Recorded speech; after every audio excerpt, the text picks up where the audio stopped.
Okay, Rabbi Sai is currently. Time to learn, yeah.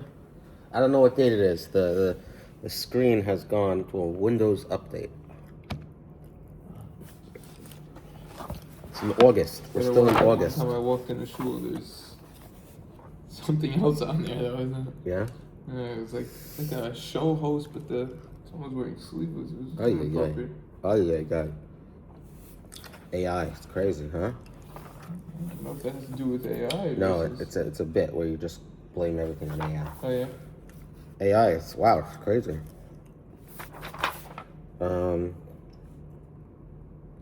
Okay. Yeah. We ended off, we said, V'yesh oimrim on Chav Ches Amid Aleph. Well, what were we talking about? We're talking about rebuke. Talking about the importance of rebuke. And we said V'yesh oimrim, that what's the proper path a man should choose for himself. We said yesterday that he should love rebuke. And it says, some say Yachzik be'amuni yisera, that he should grasp the trait of extreme emuna. How would you teach emuna? Emuna is based on what the Chovos Levavos in the Shar Emuna discusses, that Emuna Bitachon, which is to believe in Hashem, and everything that happens in this world, whether we understand it or not, is for a reason, is for the ultimate good of ourselves, mankind, the entire universe, no matter what. Belief that there is someone who ran the show, who runs the show, and will run the show in every single aspect, every single insect, every single blade of grass. That is Emunah. What does Mafar say? Mafar is no good, I didn't look at it. Yusuf v'yitin b'nei adam be'emunah v'lo ya'ana sabrius. Deal with people in a faithful manner, and don't take advantage. Don't take advantage of people. Because taking advantage of people shows a lack of emunah. Right. Kadosh Baruch Hu, whatever you're supposed to get, you're going to get. Shenemar Inai b'ne'emnei eretz l'sheves imadi. My eyes are upon the faithful of the land, that they may dwell with me. In Tehillim, David HaMelech, Hashem told David HaMelech, I suppose. More on the topic of rebuke. Amar Rabbi Shmuel bar Nachmani, Amar Rabbi Yonasan. Kol hamechiach es chaveri l'shem shmayim. Anyone who rebukes his fellow for the sake of Shemayim, the heavens, Zoichel chelkoi shel HaKadosh Baruch Hu, merits to dwell in the portion of HaKadosh Baruch Hu in Olam Haba. Shenemar meichiach adam achrai. He who rebukes a person will be after me, will be admitted into my realm. Not only that, Ela shel moishchen alav chut shel chesed, but they endow him from on high with a chut shel chesed. It touches it up as a We'll put it as a charm. String of kindness. They draw over him a thread of grace, a string of kindness, a charm, aura. Shenemar, as it says in the continuation of that pasuk, Chen yimtza mimachalek lashon. They will find charm more than one with a flattering tongue. Although a person who rebukes, says the Art Scroll, tends to be hated if he rebukes others, and one who compliments tends to be loved, one who rebukes people for the sake of Shemayim will be granted by Hashem a special charm, so that people will be attracted to him more than the one who flatters them. Wow. It goes against, right? We spoke about that Beis HaLevi, that people think, I think it's in Sefer Shmois, the Beis HaLevi says, those who think assimilation will cause the Umas HaOlam to take to them, to find them endearing, it's the opposite. The more you put up a divide, the more you wear your tzitzis out, the more you live like a yid, that's when they respect you more. It's only the anti-Semitism pops up when we try to live, when we try like them, when we try to blend in like them. Anu ratzim v'hem ratzim, Rabbi said. Remember that. Run after what's real. You're going to be anti-Semitic no matter what, right? Since Esav, right? Yeah, but what? Okay.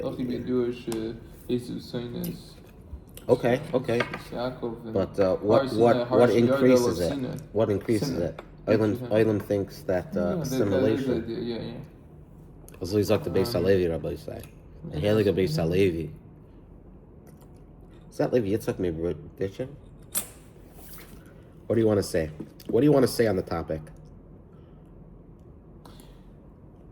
When it comes to rebuke, I mean, obviously we already have shiurim on this topic. We have shiurim on this topic. But we have to realize it's akin to a tightrope. What? A tightrope? Okay. Nowadays, already a decade ago, they stopped at MSG having the Rignan Brothers Barn and Bailey circus thing, whatever, various reasons. Peter. But I remember as a kid, I went. Oh yeah. And when you're on that rope, it's a real thing. So if a person tries to go too fast, tries to do too much, he's gonna fall. Right?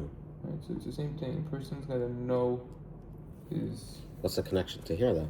Yeah, person's got a rav. If he's gonna get up there and say, Rabbi Sai, in terms everyone should be learning 7 hours a day straight on Sundays when you're not working the Retzifas. Minimum. Right, no one's gonna listen to him. Because no one can sit for 2 hours. Right? I mean, they could, but they have to get back in the zone. Whatever, right? He's gonna say certain things, right? If he's gonna say certain things, you know, I'm gonna listen to what he says. Did I tell you that so var from Rabbi? Scare people away. Did I tell you that var from Rabbi Teddy? Yeah. Forgot who he quoted, but at the end of Parashat Yisrael, there's an interesting pasuk in that you shouldn't take large steps when you're involved in the area of the avodah, so as not to reveal your erva. Yeah. It's not real erva. But yeah. Tznius, right? Yeah. So what's the connection? This juxtaposition to Matan Torah, and he said that when it comes to learning, you want to take on a new something, and you feel a fire to do it. You might be inclined to say, I'm going to take on a 2-3 hour seder. But no, take small steps. Because if you take too much, you're going to fall off the tightrope. That's one of the things that they say about dieting. They say, I don't know of this because I never weighed more than 160 my entire life, but they say that Baruch Hashem. They say that the hardest part is keeping it off. That's what people say, the expression. Well, that's the longest part. Yeah, it's the longest part, but it's also if a person is going to really hustle, and then whatever, and it's too much, he can't handle it. He's got to make sure he does something that he can handle. But perhaps another answer to that juxtaposition over there is based on the Gemara that we learned together, then the Makos and the 3-part series that we had on Sneus recently.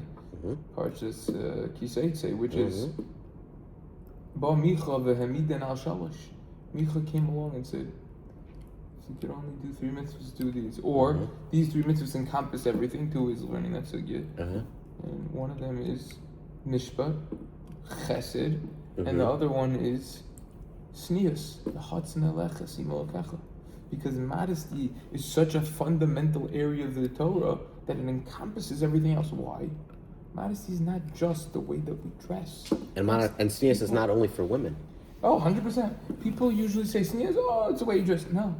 Anytime we do a mitzvah, you know, a lot of times the people, they do mitzvahs, they get the plaques over here. Beautiful thing, plaque. There's plaques on teeth also. Right? Beautiful. You get honored, right? You get... But the best is the person doesn't, no one knows about the thing. That's Sneus, a.k.a. based on what the Sifsei Chaim says, Chaim Freelander from Panovich, is a person doing the mitzvah so that he could get honors. So you're gonna, this is the guy. That's the guy. Look at this guy steiging. He's coming in the base measures of 30 Sfarim HaKadosh. Doesn't he come in humble with a little laptop? He looks like a random guy who's coming in the basement. Who's this guy? He's got a laptop, technology. Forget about him. He doesn't know anything. Guy's a Tesla. That's humility. Guy's a Tesla. Forget about the Tesla. That's another schmooze. Isn't there a Gemara in Brachos? But the point is, about it's every single mitzvah. How are we going to do it? The guy's making an extravagant simcha. Let's talk kosher money for a minute over here. Right? Why is he doing it? Why is he doing it? To impress others? That's not Sneus. That's not Sneus. That's not Sneus. That's a chisadon of Sneus. Even if he has the money. He has the money and he's in an area, everyone's super wealthy. Not a problem. Oh, you're setting a precedent, whatever. Everyone has tons of cash. It's a gated community. You have to. Ooh, every house is, liquid cash. That's yeah, real. everyone. Yeah, it's a gated community. Every house is worth more than 10 mil. Everyone's a super mega millionaire over there. Fine. It's not okay. Yes, it's not what it's about. Can I ask you a question? Yeah. Isn't there Gemara in Brachas that when something is less known, it has more siman bracha? Yeah. I mean, the well-known Gemara that you know about making your assets into third shush v'karkush. Oh, yeah. Over there it says Eina bracha samuel davers Eina bracha matzu yel davers saminayim. So it's a Gemara in tiny Gemara in a few places. Only brachas can find it hidden from the eye. And that says you shouldn't count. Don't take a This is where it comes from. The amount of kids you have, the amount of money you have. But a nuance or a caveat to what you're saying is that if you feel by doing it publicly, it will spur others to want to give. There is an idea behind it. That's the argument on the other way. There's definitely what to look into more on this topic. People say nowadays in our generation, we need that. That's the system what it is. Look, I'm not a professional fundraiser. I'm not planning on being a fundraiser ever. I know plenty of rabbis who do become fundraisers. But or they're fundraisers and then they become rabbis of sorts. Whatever it is. I'm not in that industry. I'm not interested in that. Other people could do that. They can't do what I'm doing. You think you'd want to put out a sefer on money? Yeah, look, we know that eventually that's going to happen. Bezras Hashem! But the point is that, I'm not here to teach people how to make money. It happened to be a topic that I did research. I'm here for Or Chaim right now. That's my avodah. And I think I have a lot on Josh, on Parsha and Yom Tovim. But I'm here for Or Chaim. No one's doing what I'm doing. Go through every single siman of the Mishnah Berurah. You go through the Torah, the Beis Yosef, the Bach, the Taz, the Magen Avraham, and you summarize it in a very organized fashion. That's a special thing that no one's done. And you go through all the way to the poskim nowadays. That's a special thing. But also with the Chumash. Look, I'm young, I got a lot of time. But the point is what? We don't know. You should live Ad Meir V'As Rishonim, but don't think like that. You have to chava Ryan every minute. I was in the cemetery today by the oil. On the way back from Jersey, we stopped at the oil. What was in Jersey? A conference. Yeah. I didn't go into it. I just stayed out. But anyways, yeah. I was looking at the. You didn't go in? Long story. So what'd you do? I went to visit some. I spoke to some. I meet some friends in the lobby. Of the oil? No, not in the oil. This is a conference. But I went into the oil. You yeah. went. Okay. But I was also walking. If you didn't go in, the question is, do you get any schar for going to Beis HaKvaros? So based on the Kaf HaChaim, when it comes to the Simonim on Rosh Hashanah, it's in Tov Kuf Pei Gimel, based on the gears of I'm speaking of the Yerushalmi, it could be an Indian even just to look at the Simonim, even if you're not going to taste from it. So then, just looking at the farm. Yeah, you could still say this one, probably not, but isn't there an Indian of going to the Beis HaKvaros to prevent so you realize life is limited and spur you to tshuva? That's where it comes from. That's why that's why it's brought down to come before Rosh Hashanah. But if a person constantly goes there, it's not good. Because the Gemara over there in Brachos on Hey talks about if a person's going to sin, what should he do? And at the end of the line, if this doesn't work, that doesn't work, Yizkir lo Yom HaMisa. Remember, you're going to die. No, it's Hey Manav. So that will cause you to depression. So I was walking around saying some Tehillim by some of the random Kvarim in the area around and you know what? In the 40s, you see people 31, 32, killed in World War II. A lot of young people. Yeah. And obviously we have to be appreciative. HaKadosh Baruch Hu has benched the world with refuahs and doctors and knowledge through HaKadosh Baruch Hu's power, but... Well, if a guy gets shot, doctor can't fix it. No, but we have to appreciate and grab the opportunity. Remember, most soldiers are going to be young. Yeah, but that was just one. The other ones was a girl, a mother, not even a mother. She was 35. Look, we know what just happened here last week. I'm going to pay Shiva Kol tomorrow. We know what happened. In Europe? Yeah. Mother of 4, 40, come on.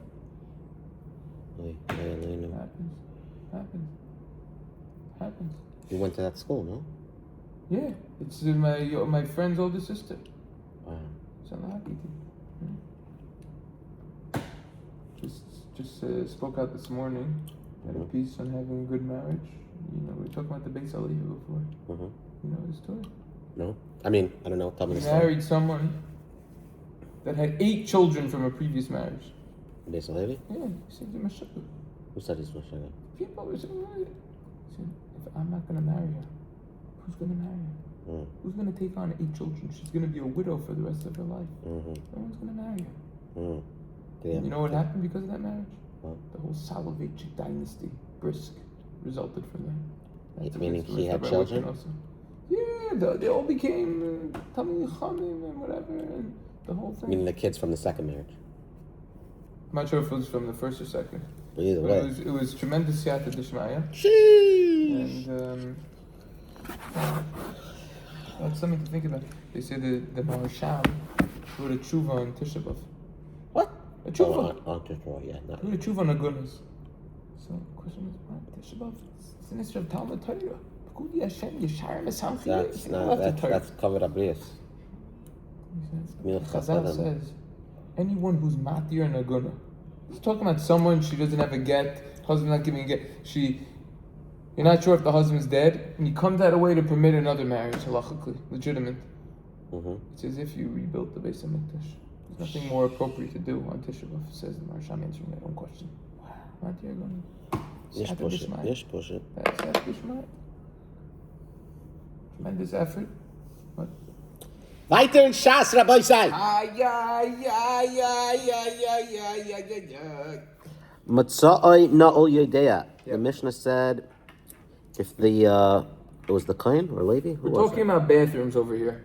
If you found that it was closed, then what? Who was this? This is the Levi or the Kohen? I'm not sure. Both meaning. You know how to call a bathroom in Hebrew? Beis HaKisei? Yeah, why? Sherutim?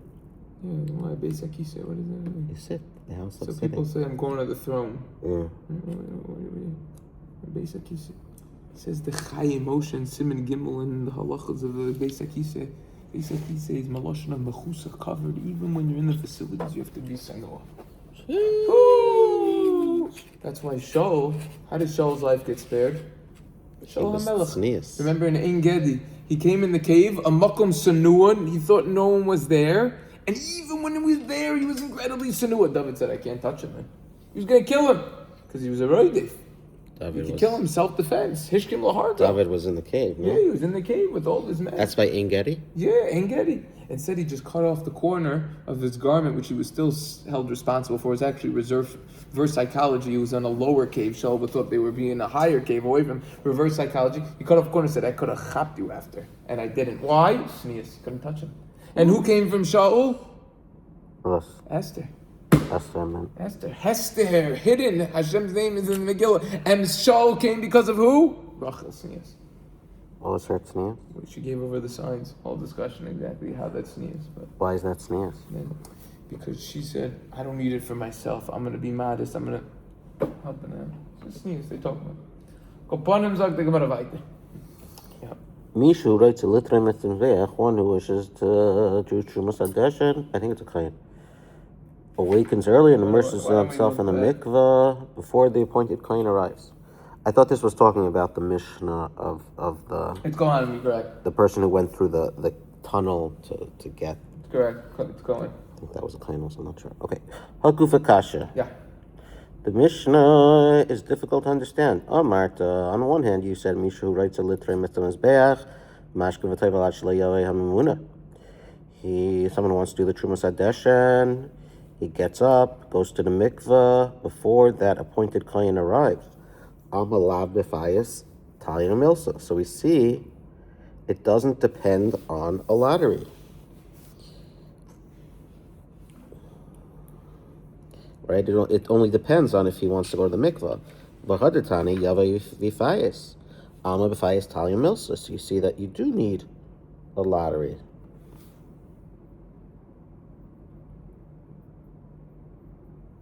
It's interesting that Mefarish totally abandons this Gemara. Yeah, we said that earlier. That this is Mefarish-less.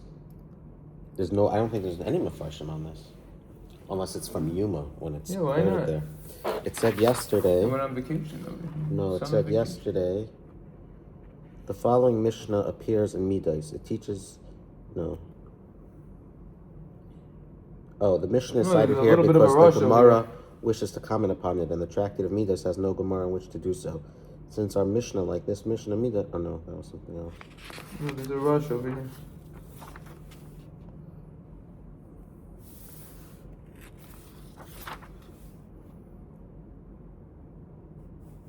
Yeah, suck the rush. So he'll be prepared immediately after the Goyer of Avoida. Or in a love for the mitzvah. Because to go in without, to the Zohar without a tefillah. Might be something else. Okay, no, that's on later one. But there's a rush over here. Yeah, okay. We'll see that later. Yeah. Okay. Okay. Okay, so the Gemara answers, Amar lo kasha kam kodem tekana kam lacher. Lo kasha. Depends if it was before the enactment or after. What's the enactment? The Tanan, it says in Mishnah, in Mesechus Yom HaChav yeah? Third Rishonim, originally Kom Yishav Rotzach Lichshom Esam Mizbeach Toir. Zman Shem Reuben, Rotzim Ba'olim, Bekevish Kol Dem Et Chaviru B'Such Rabban V'Zacha. This is, we actually learned this together in Yuma. Originally, anyone who wanted to do the Trumas Hadesh on the Mizbeach, he would do so. But when there were a lot of people, they would run, they would race. And all he needed to do was go to the mikveh. Yeah, they would race. And anyone who would go and win, you would get it. Hayushnayim Shavin, Hamamuna Imralhem, if it was a tie, the Muna would say it's Sivu. Stick out your fingers. Mahin Motzian, what would they stick out? Achas O Shtayim, one or two fingers. This is what's that game called? Odds evens with the fingers? 21st finger? Eeny, meeny, miny, mo. Yeah, 21st finger or whatever. The in Motziim Gudub Mikdash, and you don't stick out your thumb in the base of Mikdash. There's a story. By the way, if the foot race did not produce a winner, all the Kohanim would participate in this lottery, in which a large number was announced. Where's that from? All the Kohanim. It should be the tied, the people who tied. How does it make sense that all of them would? Who says that?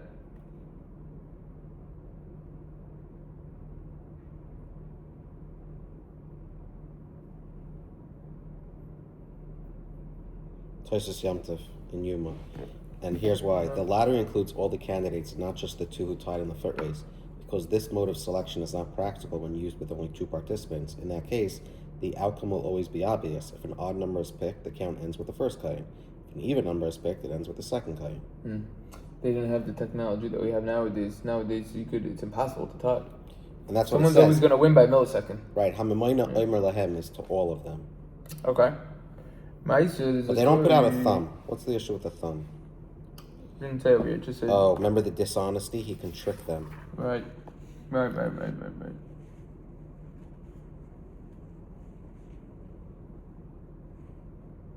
Yeah, because it looks like a different kayin. It looks like a different kayin. Yeah. So he's getting two counts. He can sway it. Okay, what happened? Yeah. Maise. Yeah. Shnayim shahoyu shavin. Yeah. Rotzim v'olim lakeves. Yeah. Yeah. They were running side by side, right? Yeah. They were tied. One of and them as pushed they the other one went, and he broke the leg. And one pushed his colleague. And he fell, V'nishba ragle, and his leg was version broken. Of this, right? He killed him. Sharo Bezdin, right?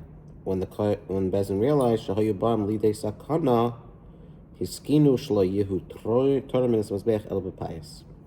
Only with a lottery.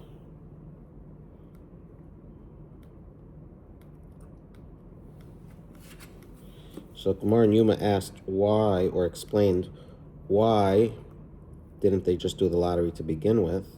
And they said the Rabbanan were afraid that no one would want to participate in the lottery, either because it's a nighttime avodah and it's perceived as less important, or because most Kohanim would not wish to waken so early.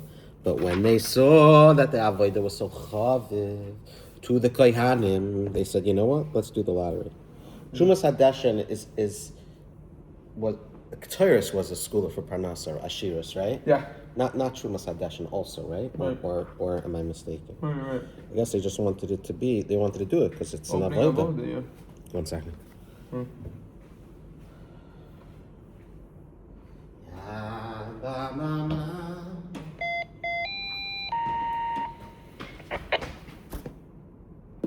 Rabbi Isai, we're back. Okay, a little bit more to the Gemara before we reach the second Mishnah, Mesechtes Tamid, and then on Chef Ches Amid Beis, we're going to have a siyum when we finish the parak. Everyone in the class is going to get one sprinkle from a donut.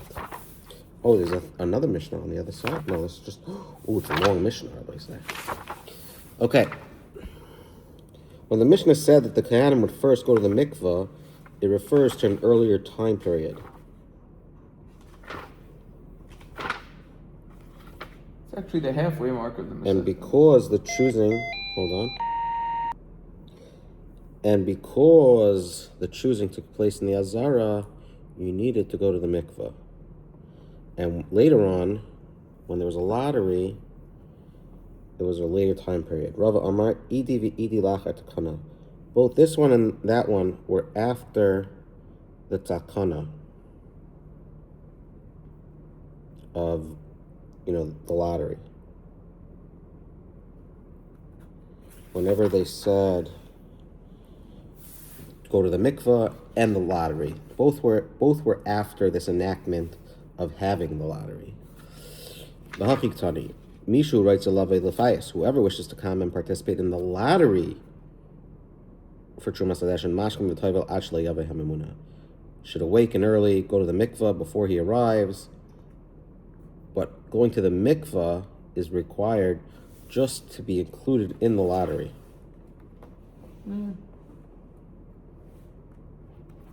That's what I thought, So the question is, the Rush, what does the Rush say on this? Rush says two explanations. Which one? Dira Maskal Mishu?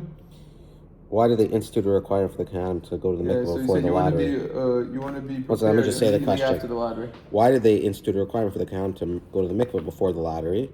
And what is it? So you could be ready immediately after, or the winner, right? Because of the endearment of the mitzvah. You're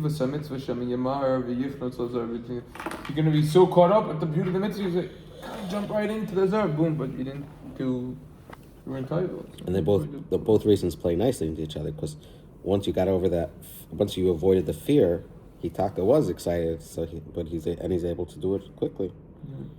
Okay. So this Koyin HaMemuna, he's coming to the Beis HaMikdash, yeah? Not all as a mafteach, says the Mishnah. The appointed Kohen would take the key. From the ring of the keys, says the Mefarish and the Rush. You want to see it inside? Yeah, go ahead. Not all as a mafteach. You want to do it? Oh, let me do it. Hold on. Not all as a mafteach. Mitachas hativla. Tavla. That's a type of tray. So shayish. Marble tray. Loihaya pesach shari azara, and he wouldn't open the gates of the azara ad shiyala amud hashachar, until the time for amud hashachar. Dawn. Ela noitel es mafteach upoisech es a pishpash. He would take the keys and open that small door, which is pesach katan shahaya b'shar hach.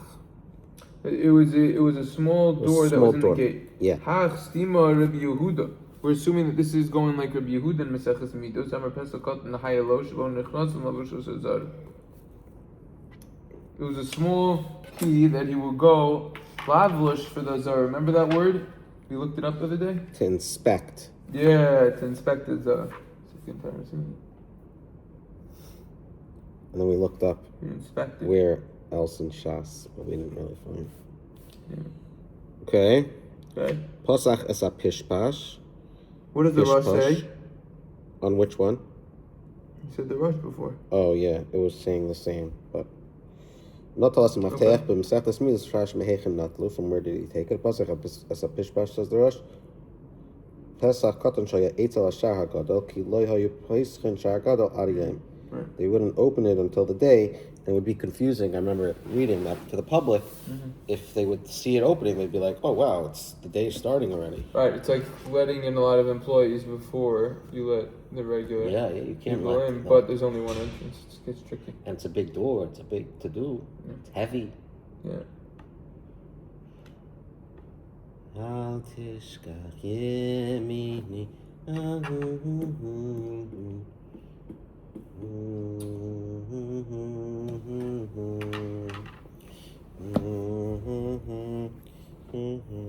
$13 till mincha. Let's go. And enter from the Beis HaMikdash into the Azara. V'nichnasu hakohanim achrav, and the Kehanim would enter the Azar behind him. Ushtei avukos shel or biyadam, and they carried 2 torches of fire in their hands. For each group, one for each group of the Kehanim. See below. Torches were needed to provide light in the pre-dawn darkness, so that the Kehanim could check the utensils. See the Rambam in Beis HaBechira. Why is it called Beis HaBechira? It's the chosen house. Oh, the chosen house. The Rambam writes that on Shabbos, when it is usher to carry torches, the Kehanim would rely for illumination on lamps that had been kindled before Shabbos. Mm-hmm. The Kesef Mishnah asks that since the Isser to carry torches is a rabbinic decree, muktzah, and as a rule, rabbinic decrees do not apply in the Beis HaMikdash. Shvus b'mikdash, it's called. See Psachim, The Gemara at the end of the Eruvin. Amud Aleph. The Gemara at the end of the Eruvin discusses that. It should be permissible to carry the torches even on Shabbos. The Kesef Mishnah explains that since the torches are not absolutely necessary, as they can be replaced by lamps kindled before Shabbos, the decree remains in force. See Menachos, Sadi Zayin, Amud Aleph, and our note 12 there. The Taisus Yom Tov. Would you like to hear something from the Taisus Yom Tov? Sure. Makes 2 additional points. One is the rule that there were no rabbinic decrees in the Beis HaMikdash is by no means absolute. See Taisus Menachos and Eruvin, Kuf Beis, Amud Beis, and might not apply in this case. The second is that carrying torches on the Shabbos might actually be Asr Midiraisa, for the person's movement brings some of the melted wax torch closer to the flame, thereby causing it to burn more quickly. Havara. See Mishnah Lamelech for various points of difficulty with Kesef Mishnah's approach. See also Tveres Yisrael, Siman Mem Aleph. Okay? Now let me tell you what happened. Elu Mehalchin, Nechlaku L'shtei Kitais. The Kehanim would split into 2 groups, right? Elu Mehalchin B'achsadra Derech Mizrach. These walked into the colonnade toward the east. Ve'elu Mehalchin B'achsadra Derech Marava. And these walked in the colonnade towards the west. Is the Achsadra like that? Like a It's usually like a lobby type area? Yeah, like a gazebo type of. No, not a gazebo. Yeah. That's what we had last time? Yeah, Chsadra's usually like an outdoor patio type. Patio, right. Porch, whatever. Mm-hmm. So they're splitting up, yeah? And they should check, they would check the Beis HaMikdash's utensils as they walked. Until they reach the place of preparation of the chavitim. Or the chavitim? I guess we'll find out. Yeah, this is going to come up in Yuma with the chavitim? Yeah, I think so. I remember this one. I guess when it doesn't explain it, usually means the Gemara is going to ask. Talking about a chamber, Olishko was at the chavitim, it's at the Mizrach, the eastern side. That's where they would prepare. They'd be making the minchas chavitim that the Kohen Gadol would bring daily. If you look at this picture, you could see what. Don't look at my saying. See the lishkas, basic chavitim. Over there. It's conveniently right next to the mizbeach. Easy real estate. Okay. You saw it? Mm-hmm. Okay. Fine. The 2 groups met one another at that place. And if all the utensils were accounted for, Amru, they would say, Shalom HaKol Shalom. It is well, all is well. Hamidu Oise Chavitim Lasis Chavitim. They then appointed from among their number makers of Chavitim to make the Chavitim. Chavitim are 12 loaves of the mincha offering that are brought by the Kohen Gadol each day, half in the morning, half in the afternoon. The chavitim were kneaded with warm water and olive oil, scalded in boiling water, baked and fried. Yummy. You know the recipe. Make it for breakfast tomorrow. Oh, snap. Okay, let's do some of our Hashem. Yeah, Nechnas. Nechnas achav kehanim shtei avukos shel or biyadon. Nechlaku, they would split up ma'os and kehanim shtei kises into 2 groups. Mehem. Hoyardim derech tzafoin shebeis hamoiket hibet tzafoin, and they would go down to the north in the Beis Hamikdash, which was in the north Yeah, side. the one before Derech Beis Hamikdash, they went to the Beis Hamikdash. Okay, next one, Elu. Elu v'holchem b'achsadra kol saviv hazar me'aba rechuseha. Yeah, all around the Azar from the four sides. Four sides. Asu achsadres al gabe amudim. There were these porches, balconies of some sort, On pillars. patios on pillars. Lamoy tachtehem. Lahatzni kelim. And they. You could stand under them and you could store vessels there. Gemara parach umi havi achsadres ba'azara. Was it really Achsadros in the Azar? Tisakadaitach the oise binyan shel eitz hayal lekach hayamakshi. Because the questioner thought that it was made out of wood. That's why he asked that question. Okay, next Why? one. Now that I have wood in the Beis Hamikdash. Yeah, that's so simple. Elu hoilchim tachas achsadrois shel azar b'tzad mizrach. It will go under the Achsadros of the Azar on the east side, and others will go on the west. Ve'elu derech me'erev ad shigi le'mizrach etzel chavreihem They met l'makom by the oise friends. chavitim. Right, They met by by the the chavitim. The right. lishkas oise chavitim hoyev azar. This lishkas where they made these breads were in the azar. There it is. Kedamar b'menachos dilshtin v'arich sin tzarich lasis b'fnim. Delishisun. I think that's referring to the kneading with a K. Oh, the kneading, yeah. Barichasan, and ordering it needs to be done inside. Mm. It was in the Mizrach, in these Tamid mean this, okay? Yeah. These wouldn't be eaten; they would be burned, right? I'm not sure.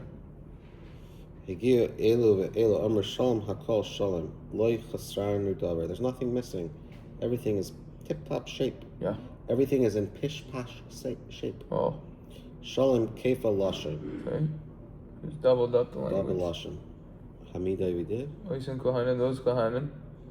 Oisen Chavitim. Yeah. Moisen Kohanim, Oisen Chavitim, Lasas Chavitim. They appointed these Kohanim to make the makers of the Chavitim.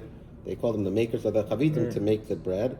Lahasam Tamin ler. I think they're talking about warming up something hot for the Rebuke. Okay, right in the Mishnah. Misha Zacha, third the bottom line of the Mishnah. Yeah, they were scalded in boiling water. Scalded, that's the word. Yeah. Misha Zacha litraim esam mizbeach hu yitraim. Right. One who was chosen for Trumas Adeshem would go remove it. Behem Aimrim, and other Kayanim would say to him, Hevi Zar Shalai Tiga Bakli.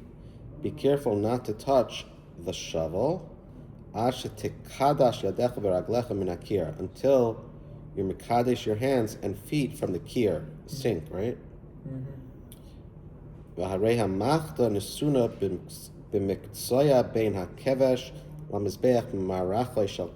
would say, behold, the shovel is located in the corner between the ramp and the mizbeach, the west of the ramp.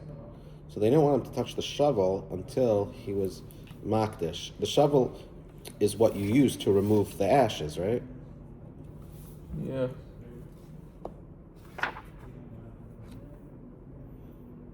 As if he didn't know where it was? Maybe not. But you know what? There's a procedure. Follow the procedure, everyone. What's the procedure? What's the procedure?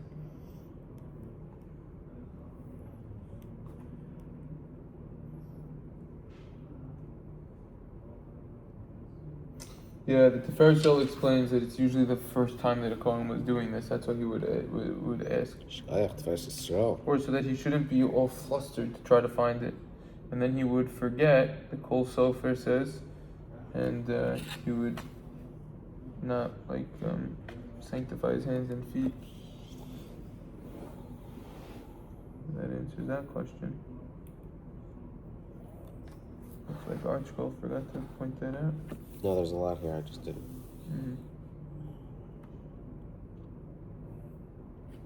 Okay. Okay. Next part of the Gemara. Ein Adam Nichnas, the Mishnah. That's found in the Gemara. Ein Adam Nichnas imai. No person entered with him into the area between the Mizbeach and the Ulam. V'loi ner biyadai. And there was no lamp in his hand. Although he walked alone, says the Mefarish, without a companion to carry a lamp for him, he still carried no lamp. Shita Rashbi says there was sufficient light from the pyre, so no lamp was needed. and the Tiferes Yisrael says.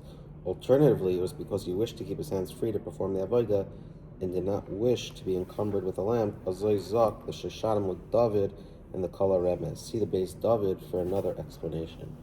Ela Mahalich La'ar Hamaracha, rather he walked by the light of the pyre, like we just said. Lehayu Rayin Isai, Kaihanim neither saw him, Lehayu Shaimin Es Koilai, nor heard the sound of his progress. Achu Shaimin Koil Ha'etz Sha'asa Ben Katan. Kol is his voice. Muchni Lakir. Until they heard the sound of the wood that had been cut and fashioned into a wall for the kir. And they would say, Higias Kidesh Yada V'Raglav Min HaKir. The time has come for the sanctification, the Kedusha, the being. No, remember, Higiu Ace, the time has come. And then, Kiddush Yada V'Raglav Min HaKir. It has it as one. Higias Kidesh Yada V'Raglav Min HaKir. Okay. Time has come for the sanctification of hands and feet from the kir. Okay, let's see the Mefarish in the previous element. Misha Zacha, Ketzah Sira Siyasana Omer Lo, Hizar Shalatigi Bakli. Shafal Pi, Shu Yodea Bedavar, Sarach Lazir, even though he knows about it, you need to warn him. Shu Yahoylech Yachav Visham Yishlich V'Yagia. He's walking by himself, he might forget. Until Kshemez Yurnas on Nizar, when they would remind him, then he would be careful. Achikad Shadr Min HaKir, the Lina Poiseles. Because if you didn't do it, you need to go back in. Etc.